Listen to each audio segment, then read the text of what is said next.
Hello literature connoisseurs. Let's begin chapter 4 of Tribulation Force. The chapter begins with Buck at church sitting behind the steels. He glances at his watch and realizes how hungry he is. Buck reflects on how he could listen to the fluff Bruce is saying all day. Bruce is saying what Buck wants to hear and Buck feels he knows the Antichrist personally. Buck reflects that in the past he would be a snitch and reveals that he thinks Nikolai is the Antichrist. He feels that the selfishness he had in the past is gone even though that is bullshit. Buck is doing the usual Christian delusions that they think they're better than everyone and all their flaws are gone. They brag that they consider themselves sinners but they are saved by grace, but that is a smokescreen. Their actions speak louder than their lies. Bruce explains why the first horseman is the Antichrist. He attempts to link this to what Nikolai is doing without actually naming Nikolai as the Antichrist. The authors make a big deal about this first horseman as being extremely important and explain it in the same sense as someone being firstborn in a family. This seems to imply that each of the horsemen are different, but some scholars interpret the four seals as the rider being the same one and not four different ones. The four horsemen each ride a different color horse and these colors seem to represent their natures.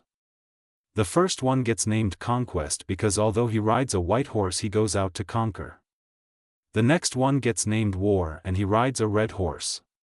Some have argued that this is the same horseman as the previous one but his horse is now red from the blood from the wars he created during his conquests.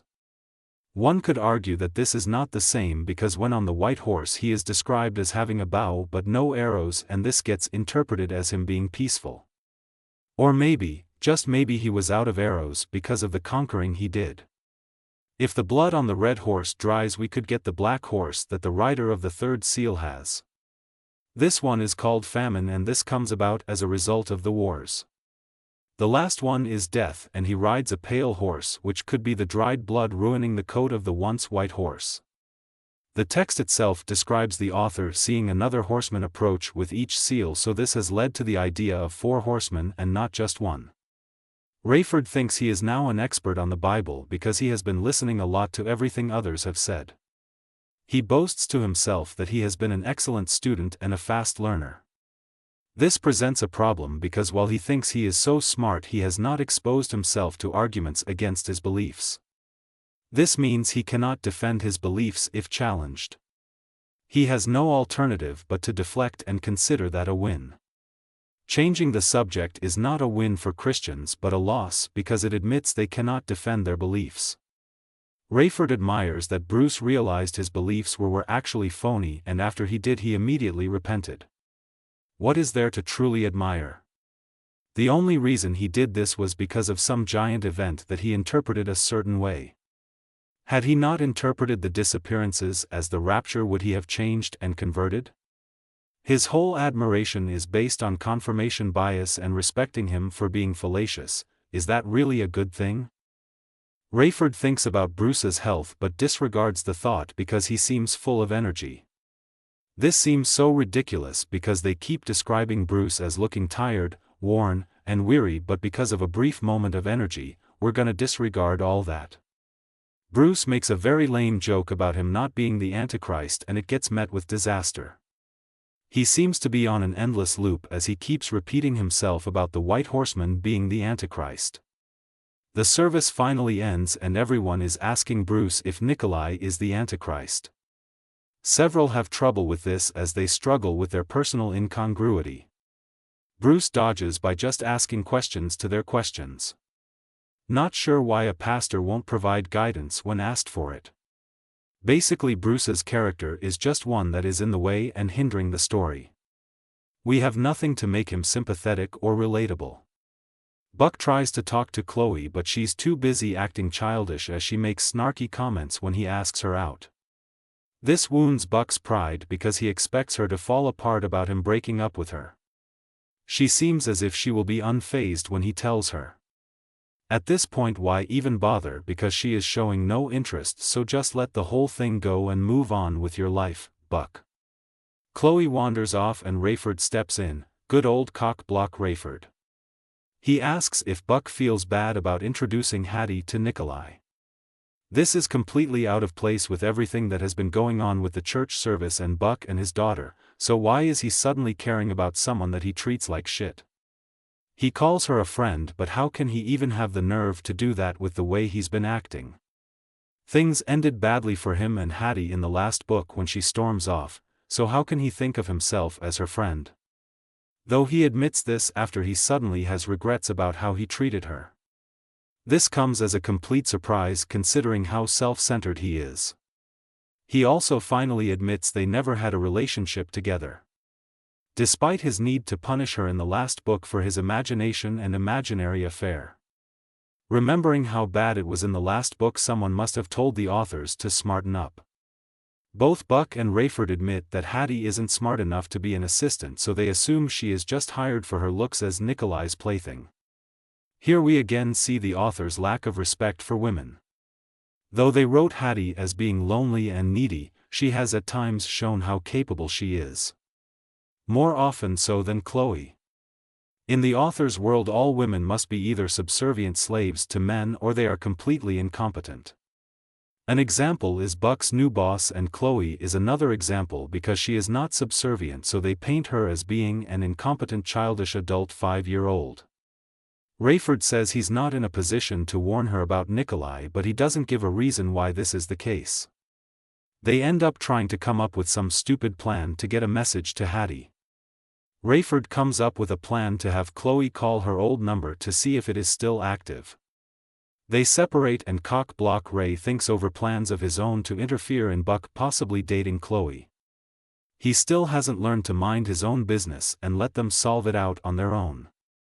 But the narcissist in Rayford needs to make himself the center of attention. Chloe is acting like a childish bitch when he gets into the car. Skipping past her childish melodrama nonsense, the whole scene can be summed up in 3 words.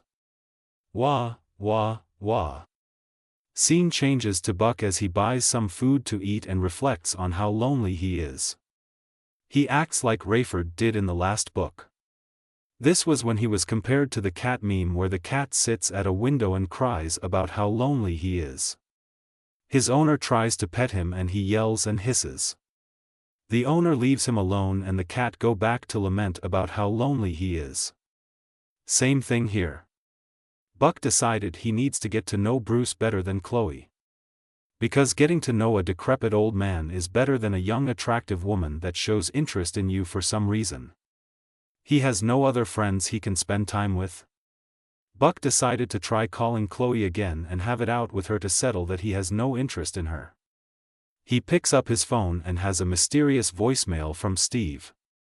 He is basically given an offer that he cannot refuse to meet with Nikolai. Steve goes on in detail to explain how he wants things to play out with Buck. One point being that Buck has to use a fake name that is used. Scene changes back to Rayford and Chloe tries calling Hattie, but they learn that her old number is disconnected. They go back and forth as Rayford tries to get Chloe to call the new number and Chloe doesn't want to. Scene changes back to Buck as he calls Bruce and begs him to meet with him. Not sure why he would want Bruce's advice since he is so inept that he won't give any.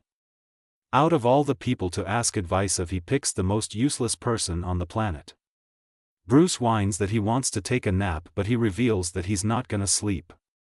Then what the hell do you do during a nap if not sleep? Stare at the ceiling the whole time.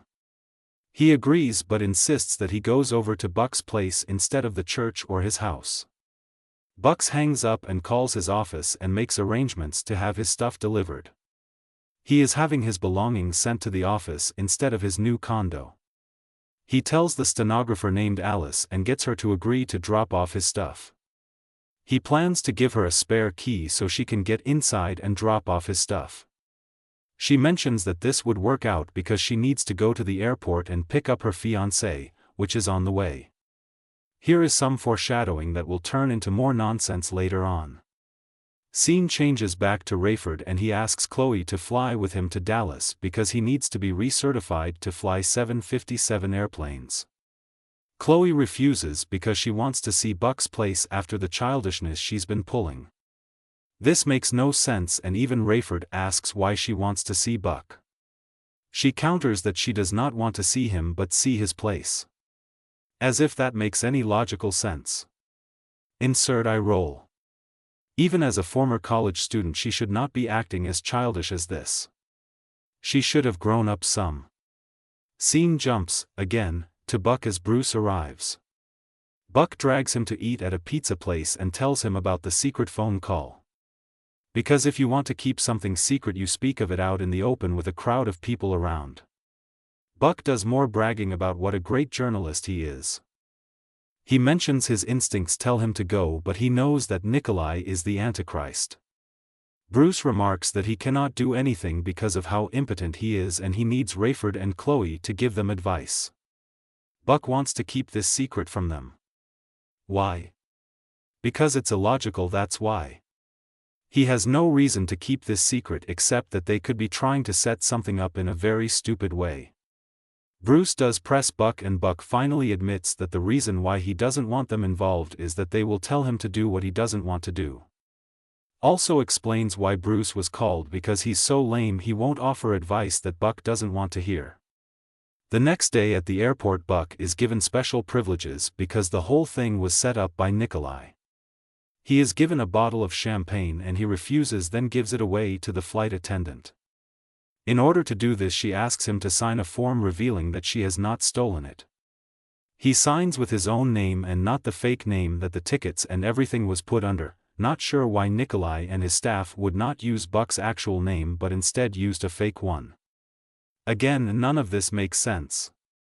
The flight attendant catches on to the wrong name being signed and lets Buck change his signature. A real flight attendant might be suspicious, wondering about a guest that is using the wrong name to get into the VIP section of the plane. Maybe call security to check his ID and the name on the tickets. But no, instead she just lets it go. TSA would not allow this, and a real flight attendant would report this immediately. Scene changes to Rayford, and the rest of the chapter is him getting recertified. Nothing much of interest other than a secret note is left for Rayford from Hattie hinting that the new Air Force One plane is a 757. She signs it as your friend Hattie. More foreshadowing here, but this seems really out of place story-wise.